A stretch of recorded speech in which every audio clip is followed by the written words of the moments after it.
Monday, April the 14th. This is a regularly scheduled meeting of the Finance Committee. Present at the start of the meeting is Councilor Greenberg from Ward 1, Councilor Malachi from Ward 3, myself, Councilor Gentile from Ward 4, Councilor Humphrey from Ward 5, Councilor Bixby from Ward 6, and Councilor Grossman from Ward 7. Before we get into the docket items, I also just want to take a moment to welcome and introduce Lisa Pennell, who has taken over as the clerk of this, staff person of this, and clerk of the Finance Committee. Katie Holden has moved on to a different committee, and I just want to welcome her and say we're happy to have her on board. So the first item is docket item 85-25, which is Her Honor the Mayor requesting authorization to appropriate and expend the sum of $28,763 from June 30th, 2024 certified free cash to the legal settlements to pay a veterans benefit settlement case. I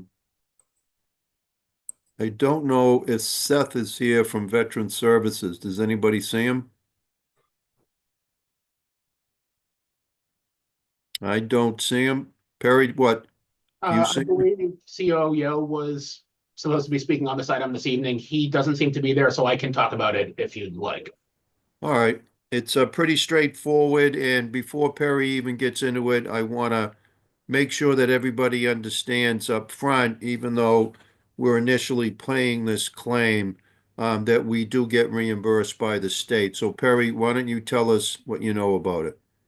So thank you. And Chair, as you already mentioned, we received notification from the State Veterans Services Office that the surviving spouse of a veteran who is currently living in the city of Newton, when they had previously lived in the town of Westboro, and when they were in the town of Westboro, their benefits were not applied correctly. So they then transferred over to the city of Newton. Those benefits continued through us. They then appealed it to the state's office, and per the decision of the state, they will be reimbursed or granted an additional $28,763 that we will be reimbursed for. We're essentially just a pass through for this money. Okay. Anybody in the committee have a question? Julia? Yeah, I just explain why this even comes to cities, and it seems like the money comes from the state. Why doesn't the state just administer it? Because the communities themselves are the ones who grant the benefits to the veterans and the spouses of the veterans. We are then reimbursed by the state. And then they go after, where did she live before? Weston? Westboro. Westboro? No, because the money comes from the state, Julia. So, I mean, in many, many years, I've never seen a lawsuit over this, but there are, lots of veterans in the city of Newton, like other cities, who are eligible for veterans benefits. Our veterans officer facilitates the claim. So basically, the cities and towns take care of all the paperwork and verify that they're in fact eligible for benefits, and then we get reimbursed. Okay. But we play a big role as far as verifying that people are eligible in the first place. And this isn't a disagreement that happened here in Newton. It was really in Westboro. That's where it started, where there was a disagreement. And I assume that Seth agreed that she was entitled to the money, and so everybody signed off on it. But again, I just want to point out that it's not, at the end of the day, it's not costing the city of Newton any money. Yeah, I understood that much, which is great. It just seemed like a very curious situation. Okay, thank you. Yeah, I've never seen it before. Any other questions? Seeing none, can I get a motion to approve the item? I'll move it.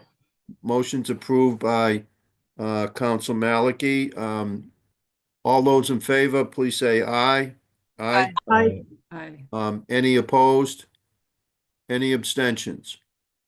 Okay, the motion passes 6-0. Next item is 84-25. It's Her Honor the Mayor requesting authorization to accept and expend a gift of up to $59,400 from the Ainger Elementary School PTO for the purchase and installation of a playground swing set and other playground improvements. And I see the commissioner is here. I assume she's here to present the item. Commissioner Banks? Thank you, Chair Gentile. Good to be here this evening. I'm here to present on a project that we have been working closely with our Ainger PTO and Ainger school partners on. I do want to recognize Miriam and Bridget, who are here tonight with us. Thank you so much. It's been a pleasure working with the PTO group, working with the school department, and we have been before our Parks and Rec Commission as well to take a look at the placement of new swings. This is a 3-bay swing set that they have successfully completed the fundraising for. Also want to thank our finance committee here this evening for getting this on the agenda so quickly. We're hoping to get a contractor ready for the installation, and ideally we'd like to do the installation over the summer, so it won't be an impact to the school and their recess time. We're excited. The swings would include an accessible swing, as well as one toddler swing, because we do have some aging swings that would be removed from the site, which are not accessible. And so this will be a great replacement, both for the school day as well as after school for the neighborhood and enjoyment of everyone in the community. I'm happy to answer any questions about it. We are looking to set up a fund to accept the funds, get a contractor, get our actual costs in, and move forward with the installation. One last thank you is my team, Parks and Open Space, Luis Perez de Maurizi and Aaron Lehrman have done some great work. There's been meetings on site, taking a look at the location, as well as talking to some of our closest neighbors. Thank you. So, to the PTO leadership, let me just say that we never crossed paths before, and now twice in 5 days. I feel as though we're long lost friends. So, Bridget or Miriam, do either one of you just want to make a quick comment on the situation, or could before I open it up to questions? Miriam? Are you muted? Needs to be unmuted. Oh, she needs to be. Lisa, this is your first challenge. I am. We're just very excited about this opportunity. We thank, Nicole and Luis and Aaron. The school has a beautiful playground and it does not have swings. And I went to Ainger in the 70s and enjoyed the swings very much. And we know that the children who are not into sports and will enjoy the swings, and all children will enjoy the swings from the school and all through the neighborhood as well. We're really excited about the opportunity to bring this to Waban and to Newton. Thank And you.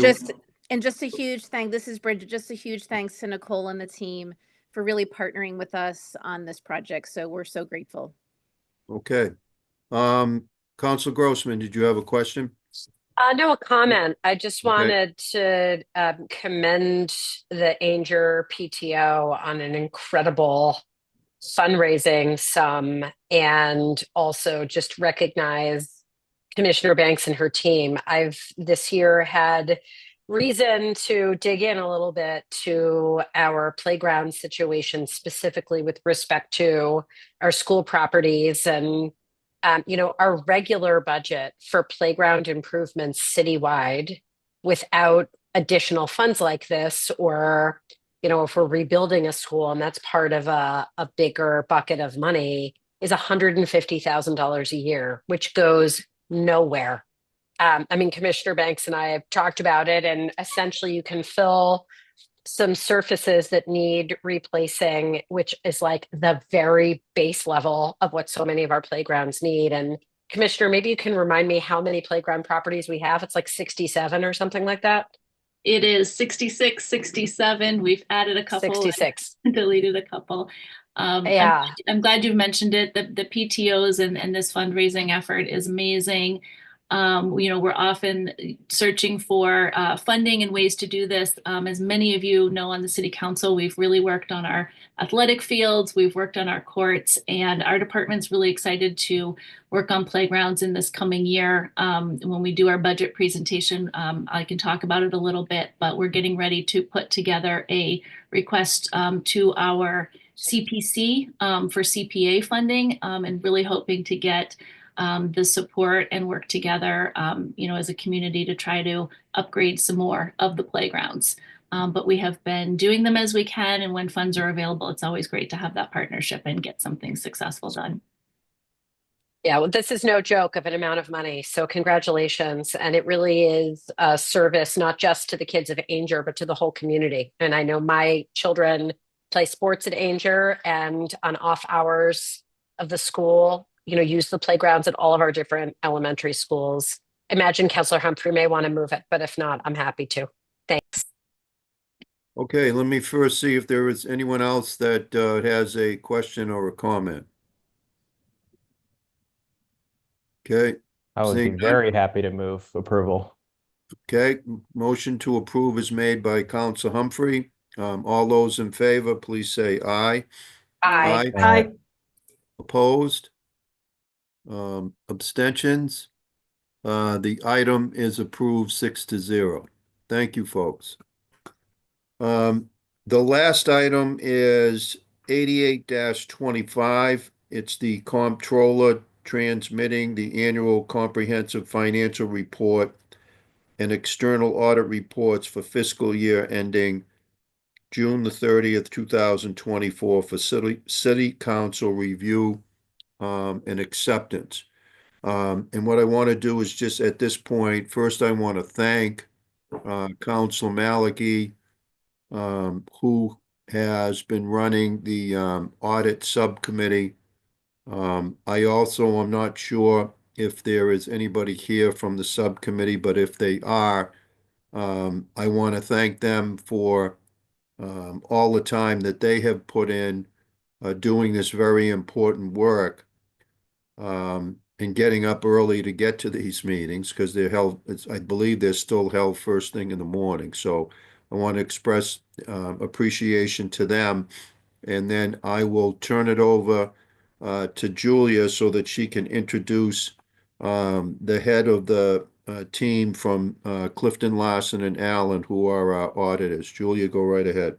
Okay, thank you. And I think our counselor members of financial audit are at other meetings, but we've got, I believe Patrick might be Patrick Song, and we've got Alex Jablon from among the citizen appointees. Yeah, happy to introduce Jim Petrowski, who is the new lead for CLA, and this is his first round with Newton. Take it away, Jim. Thanks, So- Julia. Hold Good on, evening. Jim, one thing I wanted to, because so I don't forget, I wanted to remind the committee that we had Matt Hunt from CLA for years, heading up the team and doing what Jim's about to do right now. But it was decided when they got their new contract that it would be a good idea to have a fresh set of eyes overseeing the audit. And that's how we ended up with Jim, which I think was a good decision and important. So Jim, I think you know what typically happens. We're just looking for, a quick overview. Then you can get into the management letter, and then we'll see what questions people have. Go right Sure, ahead. thank you, Counselor. So I'm going to go ahead and share my screen here, and I would appreciate if, and Counselor Gentile, can you see my slide deck? Yes. Okay, great. Thank you very much. So good evening, everybody. Happy to be here with you all today to just give a brief introduction. My name is Jim Petrowski. I was the engagement principal in the audit, responsible for the overall technical review, the communication with the comptrollers, and the supervision of the staffing. So happy to be here with you all to present the results of the 2024 audit, which will be my first year in signing for the engagement. So to get into the overview, I'll give a quick overview of the financial statements, the highlights there. I'll then get into our uniform guidance federal single audit and the results of those procedures. I will then get into the management letter and then open up for any questions. Okay. So overall results in the financial statement audit. As a result of our testing, we were able to express an unmodified opinion on the annual comprehensive financial report, otherwise known as the ACFR. That's the best opinion available on the financial statements. It means that, in our opinion, they're fairly stated in accordance with generally accepted accounting principles, and that was dated December 31st of 2024. Throughout our procedures, we do have to perform testing over the city's internal controls over the material balances and transactions on financial statements. Should anything come to attention, any sort of significant deficiency, material weakness, we'd have to note that in what's called our internal control report. And I'm pleased to report that we didn't have any findings of that nature to note in accordance with government auditing standards. Okay. So in the financial statements, just to give an overview of the highlights, the general fund balance at year end totaled $128 million. There'll be a detail on page 72 as far as what's represented here, but we have $2 million of restricted fund balance, $48 million of committed fund balance, which consists of subsequent year expenditures, continuing articles, and education and capital stabilization funds. Around $13 million of encumbrances and capital assignments, which resulted in an unassigned fund balance of $65 million. And out of that balance, $26 million was the rainy day stabilization fund balance at year end. If we're looking at this ratio of the unassigned fund balance, it represented 11.3% of total revenues and other financing sources, whereas last year the percentage was around 15%. Large reason for the change was the movement of the $22 million from unassigned into that capital stabilization, or excuse me, education stabilization, which is now sitting in committed fund balance. And you'll see page 9 as far as the historical trends around the general fund balance. An overview of the proprietary statements or enterprise funds. The sewer enterprise fund had a net position of $94 million at year end. That was a change of $832,000 decrease. Water enterprise ended at $72 million with an increase of 5.6 for the year. Stormwater enterprise ended at $12 million with a change of 1.2 million for the year. And then our internal service funds of the health and workers comp ending net position was $19 million, which was a $5.1 million increase. To just touch a little more on the internal service fund, I believe $3.6 million of that increase related to the investment income in the fund, and that the fund balance specific to the health claims trust was around the city's target range, I believe is 1.7 average months claims paid in the ending net position, with the city's target for the group health fund is 1.5 to 2 months claims paid.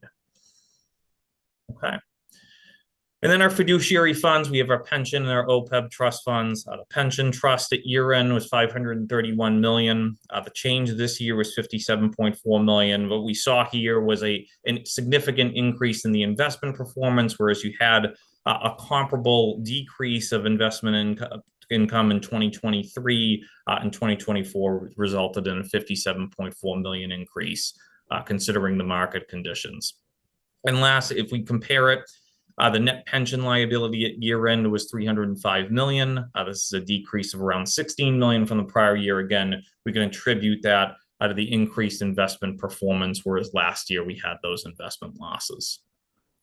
And then the OPEB trust fund, the ending net position was $38 million. That was a $7.4 million increase, again, attributable to that increased investment performance. You will also see in the OPEB disclosure information that OPEB liability was $466 million from a change from $676 million in the prior year. Large attribution to that change is the change in the discount rate assumption with the actuarial valuation. That reduced the overall OPEB liability. Did result in an increase in the deferred inflow related to OPEB, and the change and that liability is going to be recognized in fiscal 24, as well as the 4 subsequent fiscal years to recognize that change in the discount rate assumption.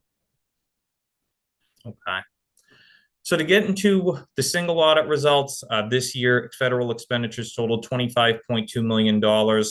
We resulted in us needing to test 5 major federal programs and their spending for this year's audit. It's probably a higher volume than recent years as far as our rotation.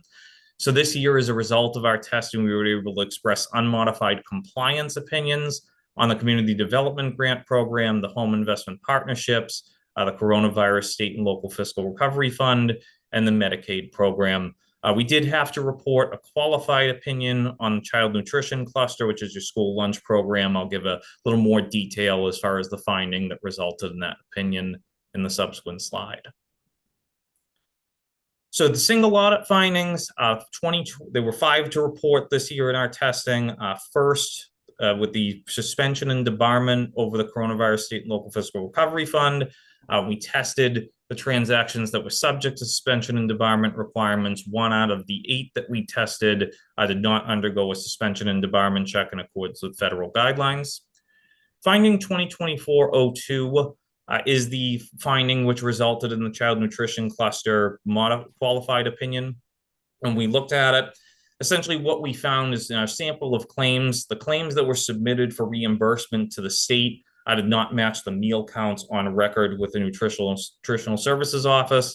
When we dug a little deeper as far as the claims discrepancy, it was discovered that the entire September 2023 claim that was submitted was claimed as free meals, and that was incorrect against the meal counts. So that resulted in a significant overclaim. I do want to note that that Newton Public Schools has reached out to the state about the discrepancy, and that's being worked through at this time. 2024-03 are related to home for subrecipient monitoring. This is just related to requirements and the subawards for the home investment partnerships. 3 of the subawards we tested didn't contain the unique entity identification numbers that have to be in those subawards. So we had to report a finding and make sure that those UEI numbers get incorporated into future subaward documents. 2024-04 in our testing of payroll disbursements, 1 out of the 40 disbursements didn't have an authorizing signature on the timesheet, which is the key control around the authorization of the payroll expense being charged to the grant. And then finally, for our CDBG reporting finding, we found that 2 of the required cash on hand activity reports were being prepared incorrectly in relation to the supporting documents, and then 1 out of the 3 subawards that had to be submitted through the FAFATA system, there was no documentation to support that those reports were filed. Now, while we have some findings noted this year, we've obtained the corrective action plans from the departments we've worked with. We do also want to note that when we followed up on last year's audit findings, we did note that those findings could be determined and resolved with the corrective action that was implemented by the departments for the 24 findings. Okay. So lastly, to summarize the management letter, we did have 5 comments. I'll go over the 3 that were new comments. So with the off-leash dog licenses, this was a special project at the recommendation of the Financial Audit Advisory Committee, where we had looked at the program and some of the controls surrounding the program. What we found was that in the reporting system, the available reports and the controls in place, we've identified some areas where the periodic reconciliations could be improved as far as their frequency, as well as some analytical review. What we expect is the new permitting software as implemented, as the clerk's office transitions over to OpenGov, that it'll provide some opportunity to implement some of these recommendations around the periodic reconciliations. For financial close and reporting, during our audit testing over the internal service fund contributions and capital assets, we identified some immaterial audit adjustments. While they didn't raise to a concerning nature, we did find that they were large enough where we wanted to communicate them to management in the management letter, and just recommend that review be strengthened over the internal service fund contributions and capital assets activities. For the Newton Community Education Program, this was another special project of the Financial Audit Advisory Committee where we looked at the program. It's operated in deficit for the past few years. In looking at the pricing strategies, we found that there's not necessarily an all-encompassing consideration of the cost of operating the program. So we wanted to recommend that the program revisit its pricing strategies and also its class sizes to make sure that the appropriate prices are charged to cover the cost of operation. And then our carryover comments, the general ledger integration of police details was still in progress. It was a matter that we had to report again for this year. And then the GASB 101 implementation, which is the implementation of the new compensated absence liability standard. We still want to bring this to management's attention. While it's not a concern from an operational standpoint, we do want to bring it to attention in a sense that it will require some changes in the sick and vacation estimates that the city needs to provide. Okay, and with that, I will open it up to any questions.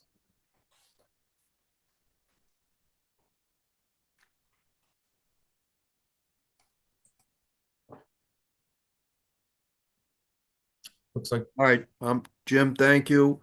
Are there any questions for Jim? I don't see any hands, but I don't have. Can you maybe take down the your presentation, Jim, just so I can see everybody? Okay, I do see hands. Council Grossman, go right ahead.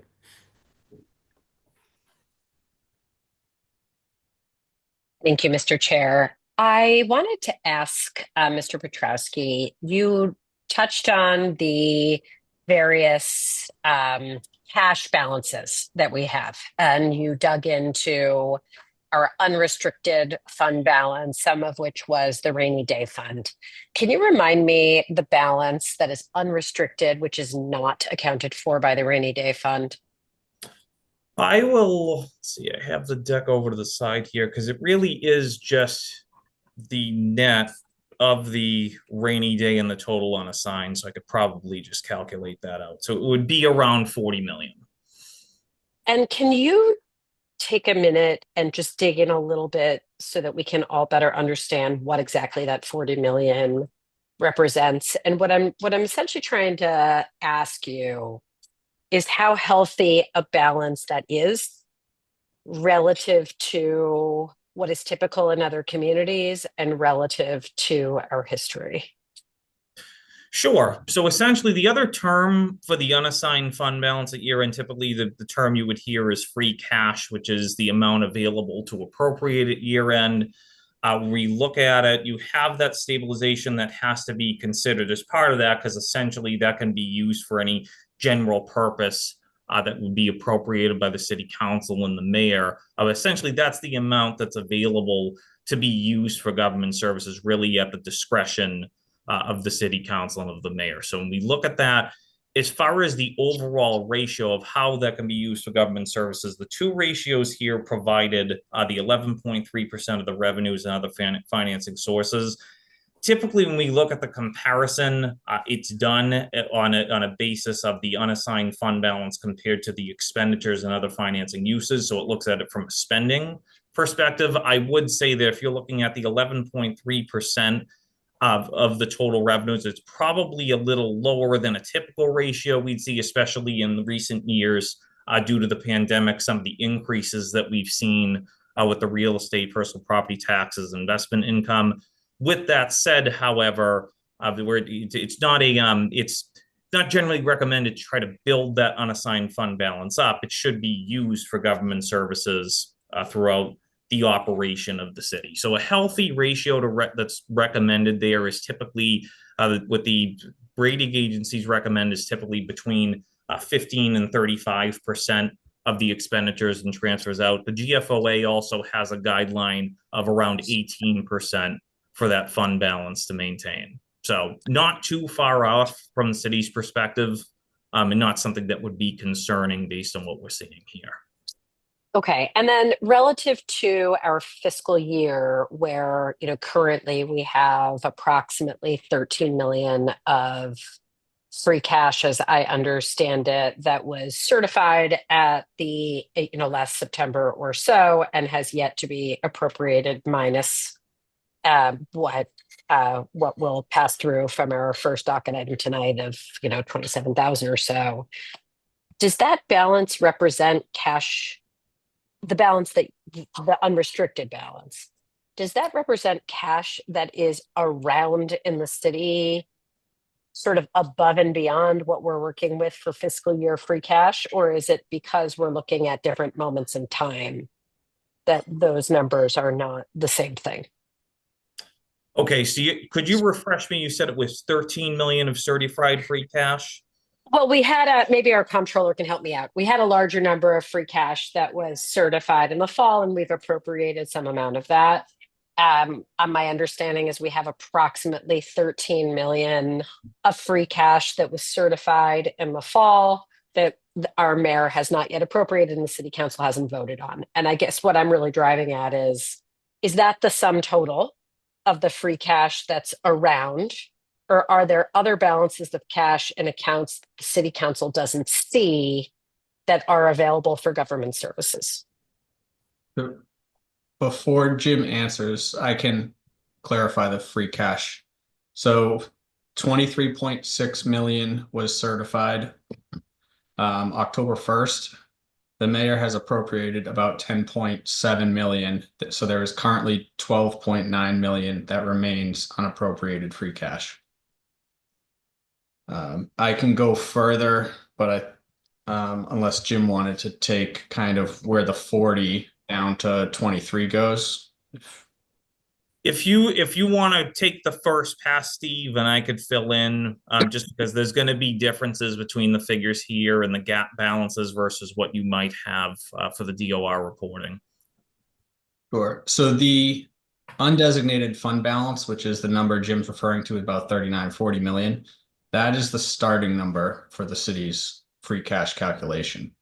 And then there are things that come out, such as, I'm trying to bring it up as I talk, but deferred revenue, receivables. I brought up the wrong thing. So the accounts receivable balances, which is about 22.4 million at fiscal year end, that comes out of the undesignated fund balance number for the state's calculation. And then the deferred revenue, which was 4.6 million, gets added back into it.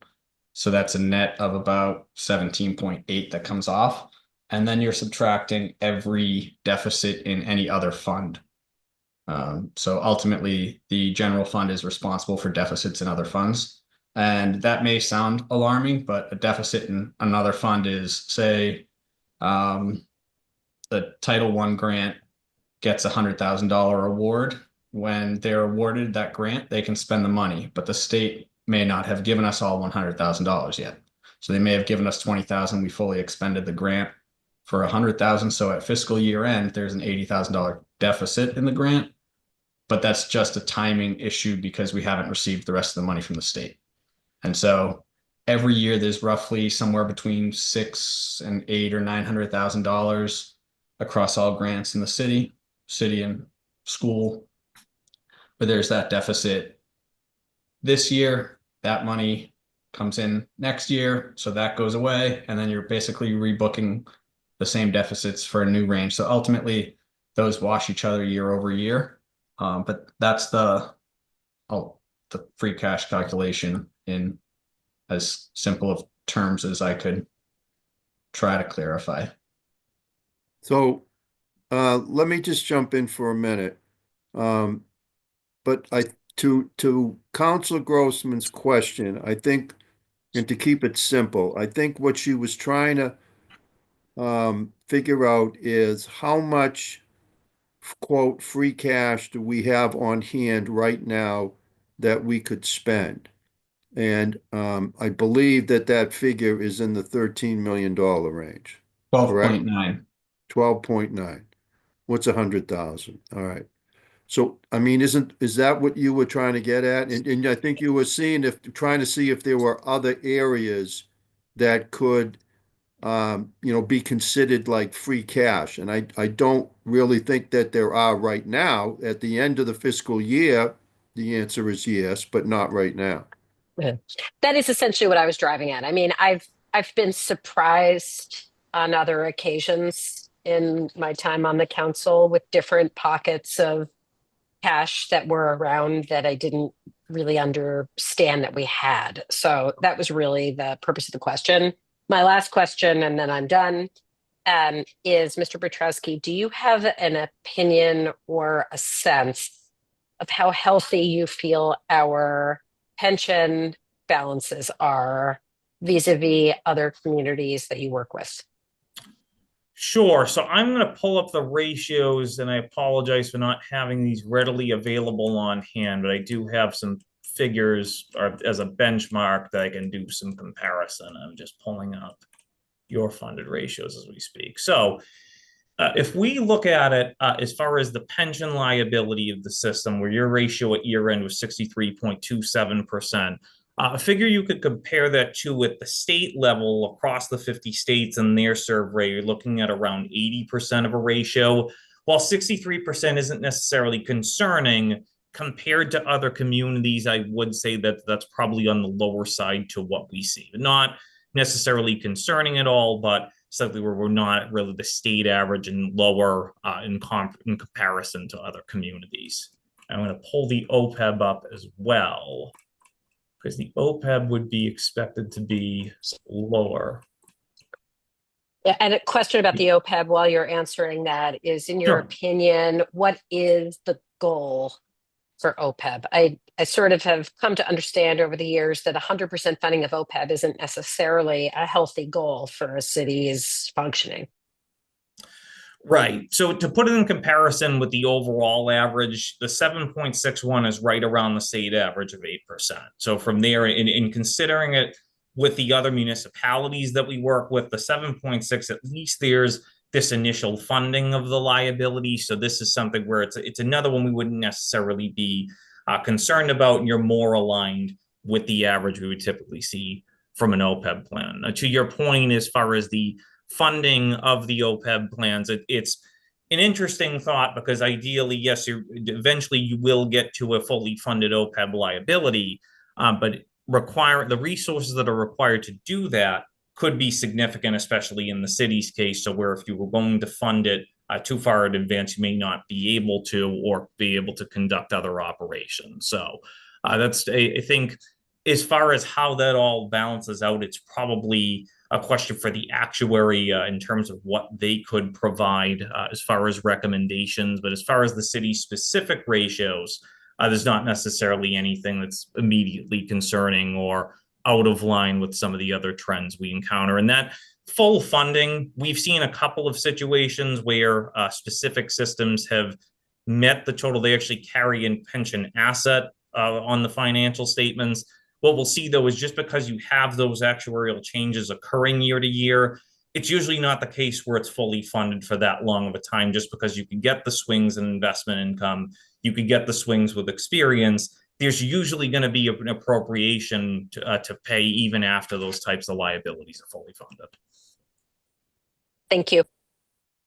While we're on, I'll get to you, Council Maliki, but while we're on OPEB, Jim, and this is something that puzzles me every year when we go through this exercise. It looked like from one of your slides that our OPEB liability had dropped substantially from last year. But obviously, we didn't put $200 million into the fund. So can you talk a little bit about that? Sure, and that's 100% correct. You had a large decrease in the OPEB liability at year end. The significant change here was a change in the actuary's assumption. So essentially, they had changed the discount rate at the recommendation of the city council, where the OPEB trust council, from 3.65%, that went up to, I believe it was 6%. I do just want to confirm here. Yes, it was 6. Okay. So when you have that large of a swing, and the disclosure will detail the sensitivity, but that liability changes significantly depending on the discount rate used. And essentially, when you have that increase, the actuary is providing the credit that those investments in the OPEB trust, if they continue with the current funding policy, they're going to be sufficient to fund the OPEB liability. Now, if those investments aren't sufficient, that results in a discount rate that's equivalent to the municipal bond rate, which is much lower than the projected return on the investments. That lower discount rate results in a higher OPEB liability. So that was a significant change for this year, but it was an actuarial assumption, didn't have much to do with the net position or the contributions into the OPEB trust. So basically, if I understand this right, the liability up until whenever the actuary suggested the switch, the liability, the interest rate that we were using was significantly lower, and we increased what we think is a reasonable amount that we can be using as an interest rate that we can expect to achieve on that fund. Is that? That's correct. Okay. Council Maliki and then Council Greenberg. Okay, thank you. I have a question for Jim, but first, something Mr. Curley said in answering Councilor Grossman's question made me wonder. You were talking about the how we could have a negative balance in some grant accounts because we've got the grant, but we haven't got the money yet. Is that something that happens with federal funds? I'm just, thinking of how we're reading about federal grants being taken away after they're approved, and farmers and all sorts of people are getting stuck.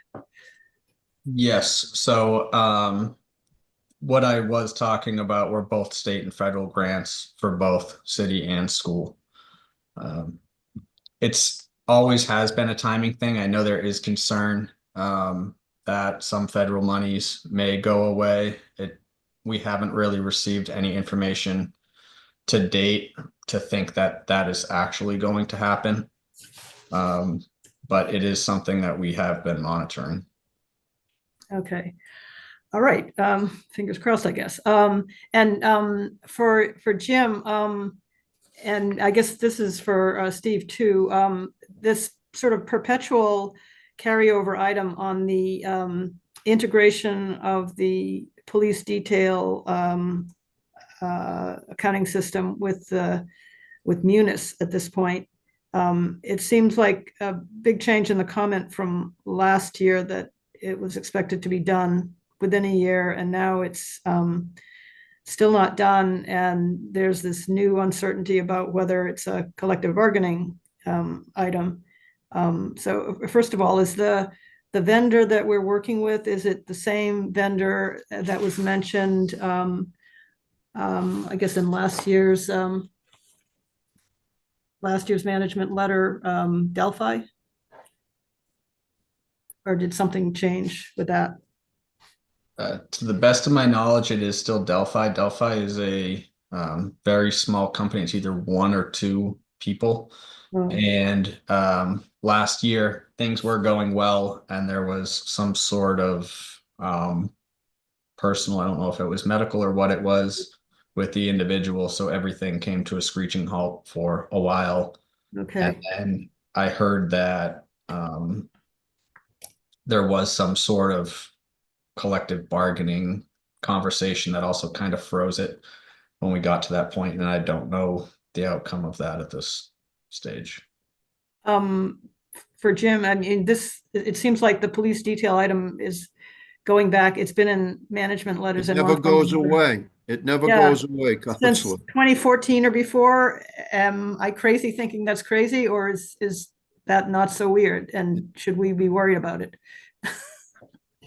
It's an interesting point. It's not unusual for comments to carry forward several years. This seems to carry forward longer than your typical comment. But what this also said is that the management letter, when we think about it, these are really sound practices to recommend to management. They don't rise to the level of a material or financial concern. It's something where if the volume increased to where it was material and causing there to be a risk of the financial statements being material and misstated, it would probably escalate the significance of the comment. But where it's still not a material transaction, but something we still want to point out, it falls into that, I don't want to call it a gray area, but not as significant as something that would be not a concern to note in our control report. And as I recall from our discussion at, I guess it was October or December financial audit meeting, we didn't think it was having we weren't sort of losing money over it, but it would have been an efficiency improvement to incorporate it. And Steve, can you give us a sense of, is this really going to happen at some point? Or is NPD the last department not in Munis, first of all? So this is, we hope for it to happen. I don't know the timing, but it's kind of twofold, where it's the billing of the details as well as the payment of the detail work for the officers. So the payments on payroll of the detail work of the officers, that all flows through Munis. But that is part of the weekly payroll, and it's not integrated into the billing of the police details. Currently, the billing of the police details are done through, I believe, a combination of Excel and Access. And that's where they're tracked and maintained over in the police department.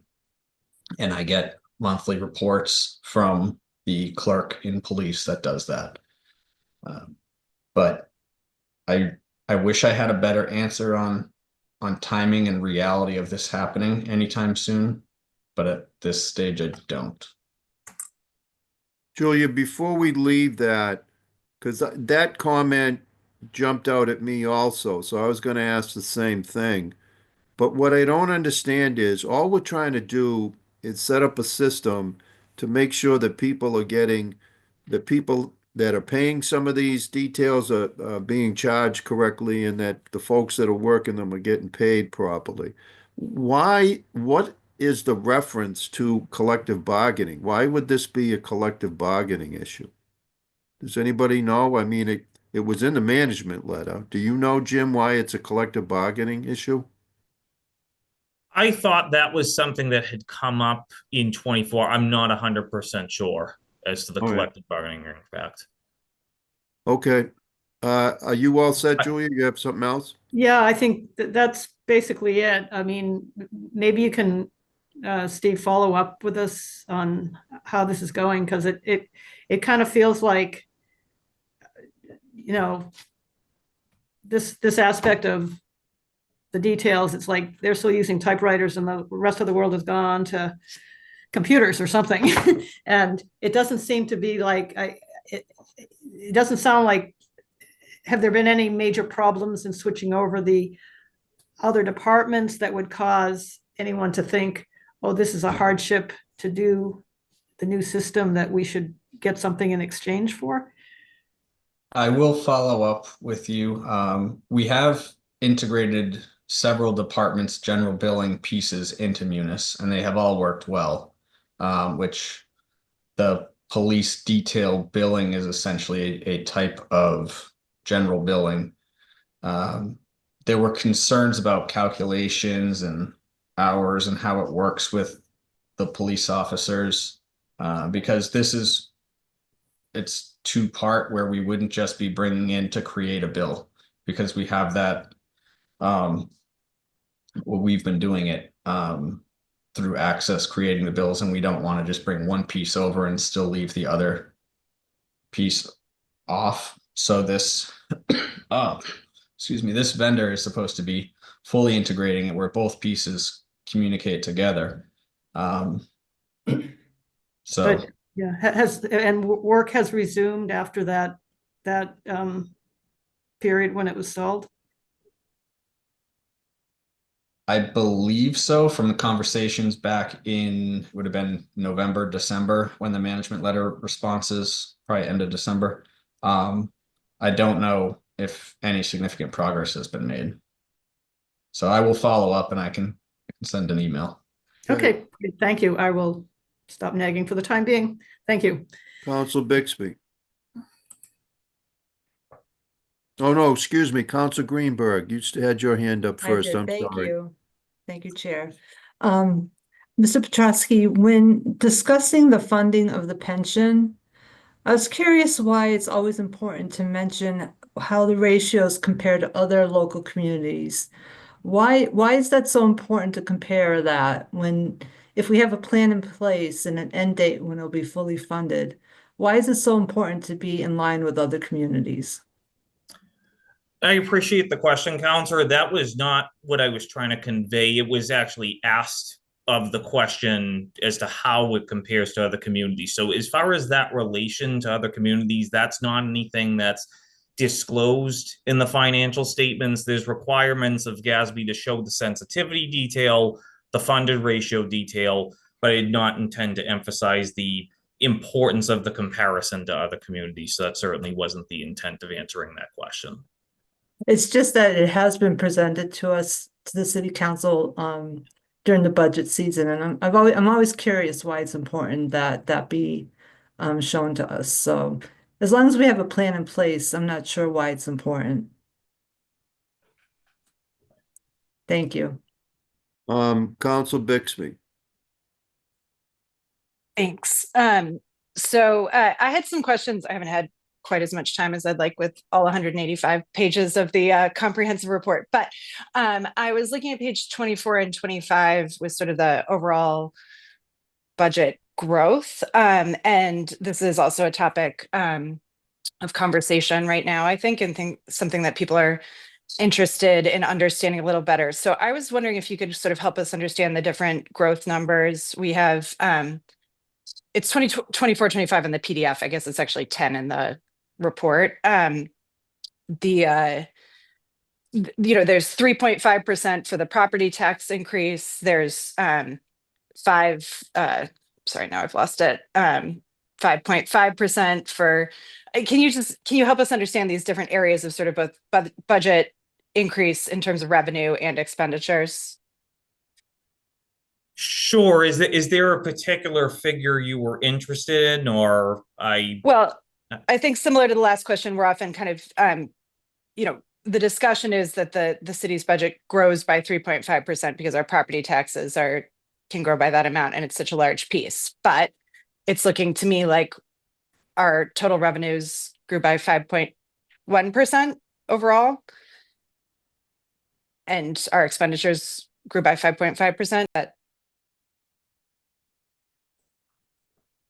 Right. So the growth will be detailed there as far as the changes, but I guess, is that more trying to formulate what the expectation for growth would typically be? Is that the crux of? I'm just trying to understand the.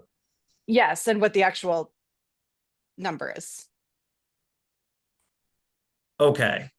So, and actually, I mean, this may be more of a budgetary question. I don't know if Steve, that would be something you would want to elaborate on as far as how the growth amounts are considered in the city's budget, or.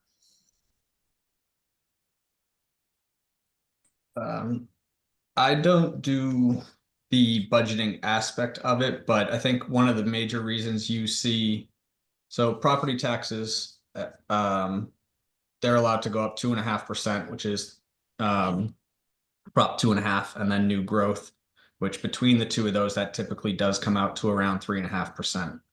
Property taxes amount to, I think it's about 83% of our total budgeted revenues. In this exhibit that you're referring to, Councilor Bixby, I think the large jump of what the assumption is of 3.5% budgetary growth versus the actual here of 5.1% is largely driven by almost $10 million in investment income that came in over budget. So that would, on a $400 million budget, that would impact, that would impact quite a bit of the percentage, and I should have said $500 million budget, but not 400. So in this exhibit, that's the large driver there. You do see some big swings in other dollar amounts, but those are much smaller, a decrease of almost 50%, but that item we're referring to is 122,000. Same with the other is a couple 100,000, but the real thing, what you're seeing there is based off the investment income. Got it. And so in this one, because that's sort of been unexpected over the past few years, that's driving that for this year, the fiscal year we're looking at. And then that rolled over into free cash for the most part. Yes, ultimately that goes into free cash. Okay. And do you happen to know how the budget growth compares over the past few years? Is that available somewhere easily? I don't know if I could find it quickly right now, but I could get you some information. Okay. Thanks. You're welcome. Anyone else have a question or a comment? Seeing none, I just have one last question, Jim, or I guess I just want to make sure that I understood something that you said earlier. When we were talking about free cash, you talked about a percentage. And I think you said that one percentage that you look at is the free cash as a percent of, I think, revenue. Is that what you said? And that we're currently around 11%? That's correct. It's All the right. the revenues and all the transfers into the general fund to fund the budget. The total unassigned fund balance represented 11.3% of that amount. Okay. All right. I just want to make sure I heard that right. All right. I don't see any other questions. Our job here now as a finance committee is to take a vote on accepting the report. That's all that we need to do. Again, I want to thank everyone that was involved with the Financial Audit Committee. They spend a lot of time on it, and it's important. And again, as I said, I thank you for doing that work. So can I get actually, Julia, would you care to make a motion to accept the report that we received this evening? I will move it. Thank you. Okay. Motion to accept the report. All those in favor, please say aye. Aye. Opposed, abstentions? Okay, looks like it's still 6-0. Thank you all for being here tonight, for being on time, and we're adjourned and have a great rest of the evening. Thank you. Good night, everyone. Thanks, Good night. everyone.